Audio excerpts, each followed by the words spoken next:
There's a notion in the Aboriginal community about what's called the big Indian business. And the big Indian business is a phrase coined to express the idea that there's a hell of a lot of money being spent in Aboriginal communities, um, and the people who are benefiting by those monies have become, through the years, more and more professional, and the money has been shared by less and less people. That's the perception, that's the view of big business, or big Indian business, and so forth. It's a very important topic because it really, the implication of big business and problem solving and being paid for consultation is really, is it in your interest to actually solve the problem? Is it in big Indian interest to be successful, or should they just be, excuse me, perpetuating the problem so that they can be consulted and they can go to court and they can do all of this kind of stuff that that pays well. And the other thing is that the majority of people that are benefiting by big Indian money or the big Indian industry or big Indian business are not Aboriginal people. They are professional people who are usually from the mainstream and who are usually very interested in basically not solving the problem and characterizing it in a very complicated way. Now, big Indian business is not about money.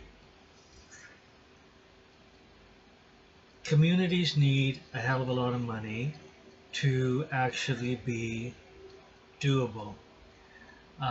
The amount of money that communities are getting, Aboriginal communities are getting, are generally less when you look at a number of indicators than their mainstream counterpart. The school budget, for example, because it comes from the federal government, is not necessarily the same as the school budget that comes from the provincial government. The federal government is behind in building schools in Native communities. It's behind in infrastructure projects like water mains and plumbing and all of those kind of things that have to go or should go into housing. I don't know what the stats are on education and achievement and costs, but that's something to look at. And I would guess that the welfare system is set up in such a way to maintain poverty. So, those kind of things that are about money on the reserve are very important to talk about. We need a lot more money to go to the community itself. We need to double check the consultants, the professionals, and all of those are making money on our poverty. And we need to check their buddies who are it could be an Indian chief, an Aboriginal chief who's making $1 million on the back of all his or her members. It could be a crazy political project that uses band funding to achieve that project. My whole question is, what is the process of community development in communities? Like, is there a vetting? Is there an assessment? Is there a feasibility study? And if so, who does those feasibility studies? And in terms of big Indian business, the other thing that I wonder about is when do they, take in Aboriginal people to teach them this, so that Aboriginal people can to teach them. Any business person would probably not want to do that, because why would you do that and lose a contract, lose money? So this is a short video, but it's an important video because we have to talk about the influence of big consultation and big business. Who has created the concept that we need a whole lot of consultants? Who has created the concept that it costs a lot of money to make some informed decisions based on facts? who created the concept of only professionals can address a lot of the issues, and who's benefiting by this. And when I say who's benefiting, I mean both our people, like there's certain families in each community that are doing better than other families, and there are people who have been able to use their position to make money, and a lot of this normal corruption kind of stuff happens on the reserve, which begs the question: how come the legal system doesn't prosecute? I know there's questions of sovereignty, there's questions of self-governance and so forth, but there's something basic here. That is that most indigenous or Indian business people who benefit from the system the way it is in regards to consultation and all that are part agreeers of a contract. They are contracted by the federal government, provincial government, or other government to do a piece of work. And those federal contracts should be subject to federal law. We're not talking about an Aboriginal initiative that comes from Aboriginal money, and we're not talking about, yeah, I'll just leave it at that. We're not talking about, Aboriginal initiatives. The other thing related to big business is revenue sources for reserves. There's obviously the traditional revenue resources from reserves, which is money that the government transfers to bank councils and communities because of the federal crown fiduciary responsibility to do so.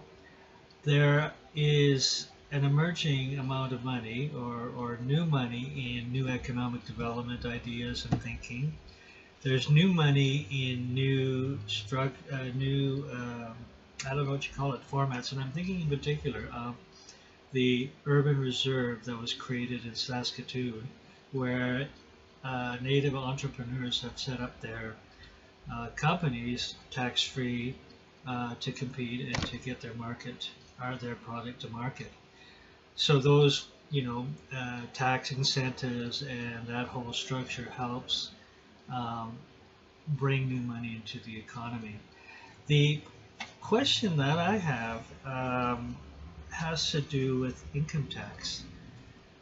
My understanding, and I could be totally wrong on this, I'm in areas where, number one, I'm brainstorming, so it doesn't mean I know what the hell I'm talking about here. I'm just kind of guessing and trying to get my mind going in terms of what are the kind of things that I need to talk about for the article. But the whole concept of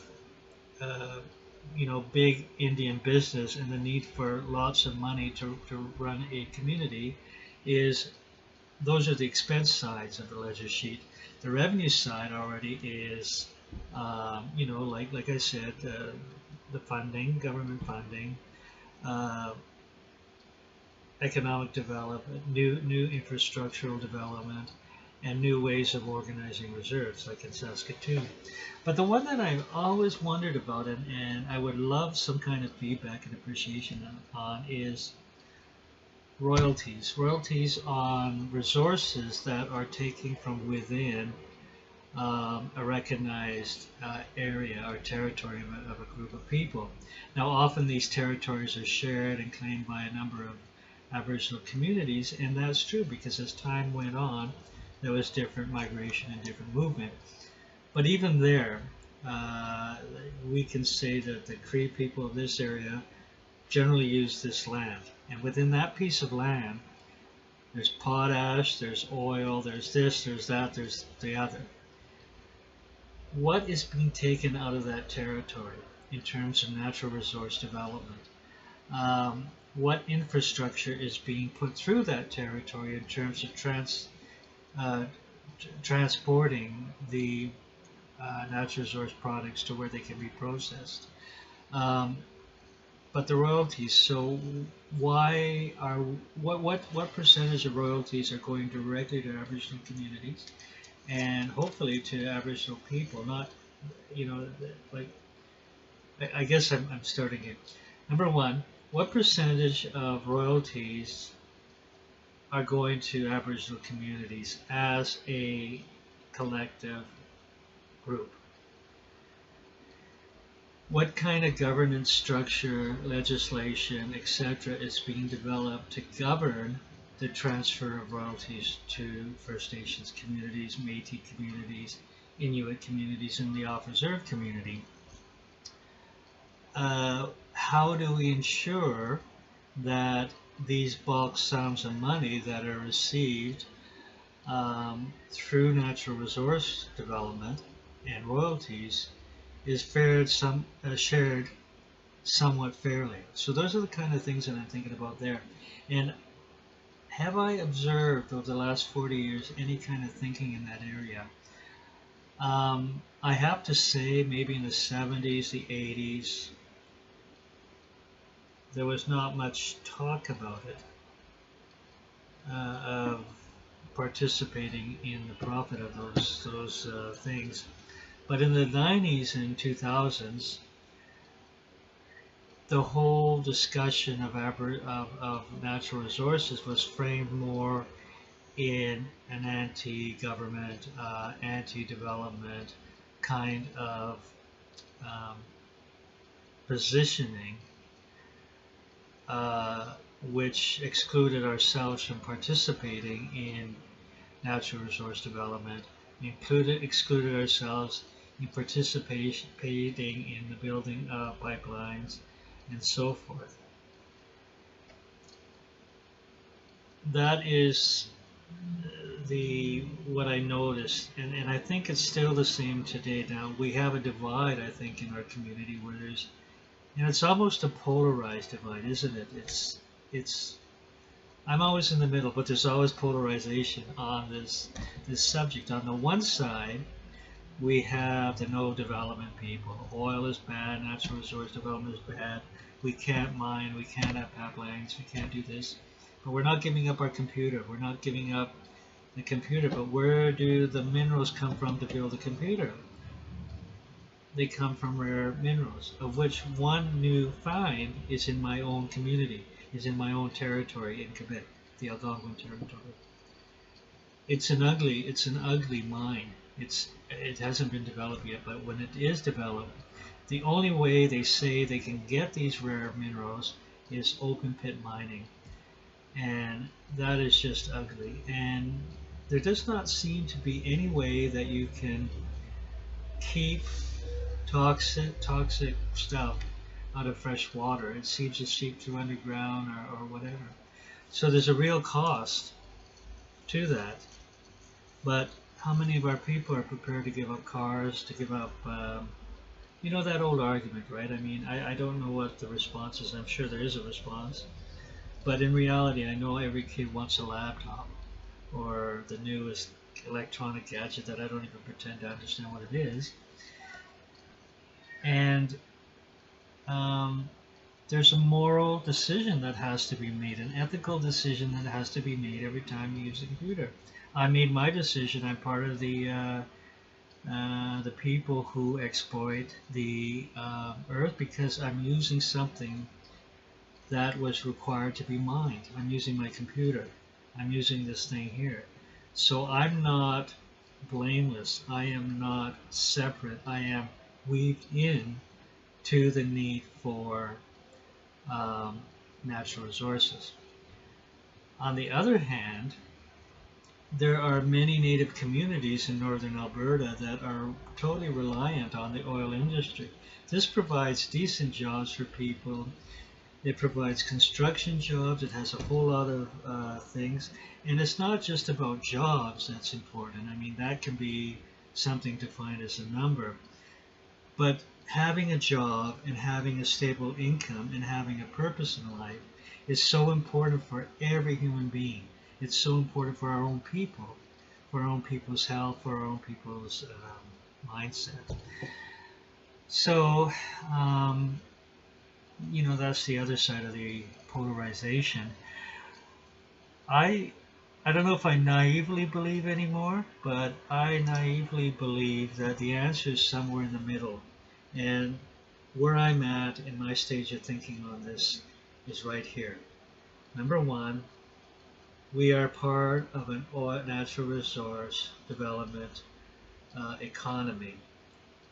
And the only way we can authentically claim we're not is if we walk away from all of the consumer's demands, including our cell phones, our need to be connected by social media and so forth, and build a log house in the bush, create alternative forms of electricity, find new ways of cooking, grow your own food, all of that kind of stuff. The opposite extreme is become totally urban, to become totally who gives a shit about the environment.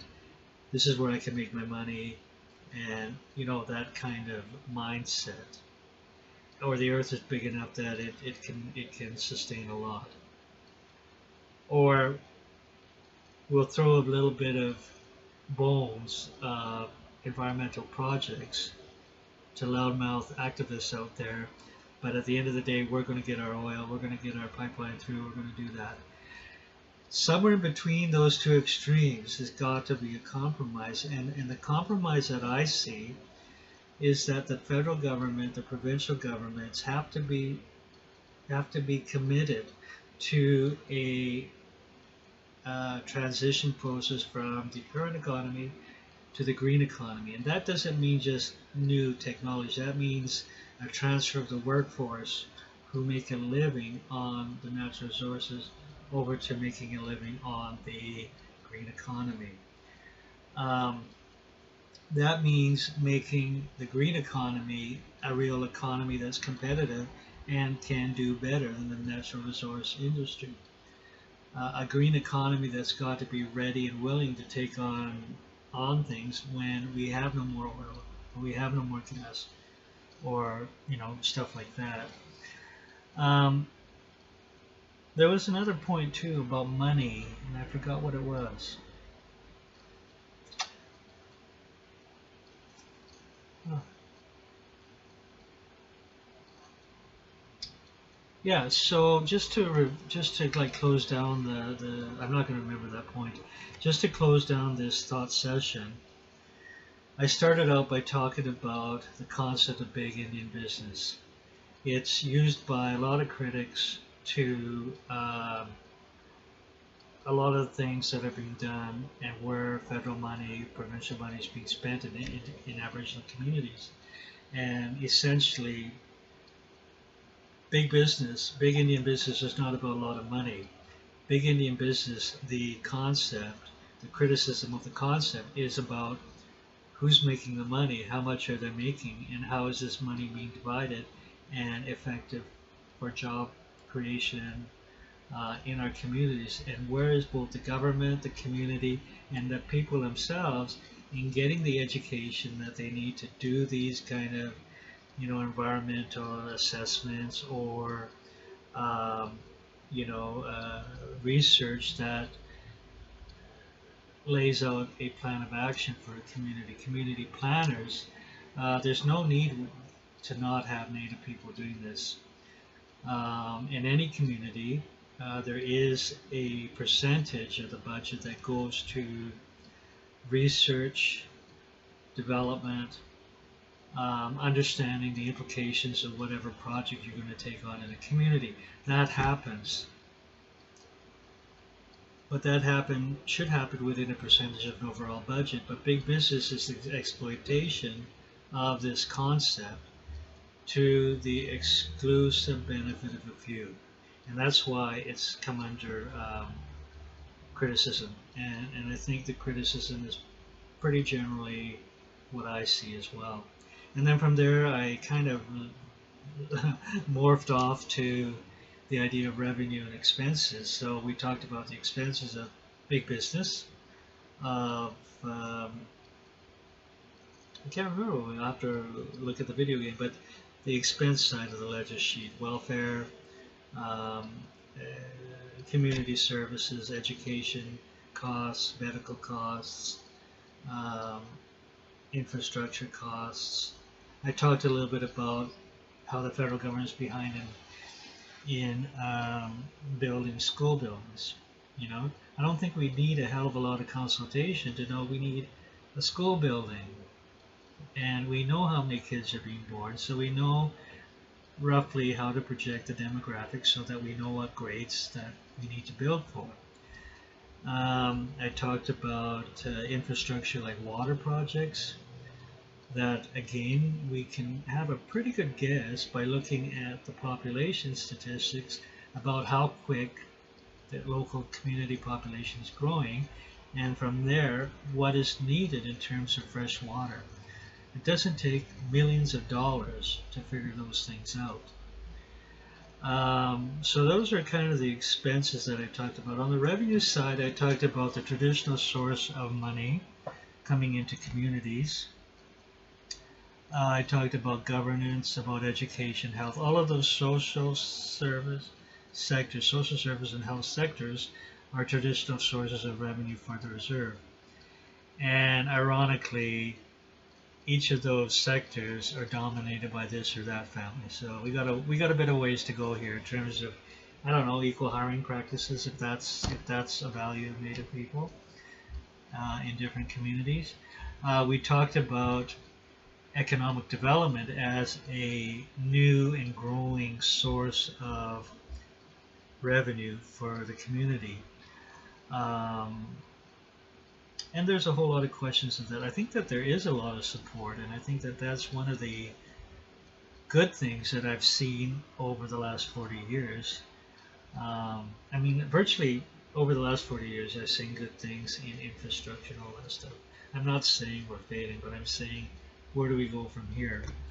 Then from there, I talked about new legislative innovations or new conceptual innovations, like the urban reserve set up in Saskatoon, allowing Native entrepreneurs to set up an office on the reserve, and through the benefit of non-taxation, they are able to compete better and able to meet the gap that was there in the beginning. So, you know, new innovations like off-reserve reserves, stuff like that. So that's base. Oh yeah, and then the whole concept on what about a fair share of royalties? Like, we need to be rethinking that, and you know, we need to rethink that in terms of the polarization between those who just want development and those who just don't want to see anything change in life. So those are some of my thoughts about big Indian business, which kind of morphed off into looking at revenue and expense issues in Aboriginal communities. So I'm going to post this, but I really encourage people to critique it, because I need to do a hell of a lot more thinking about this stuff. I'm realizing as I'm trying to assess my own understanding, I don't really have a big understanding of this stuff. Sorry, and that's part of why I want to post that. So I'll leave it at that for now, and then I will be working on the next video, which I don't know what it is. We'll see.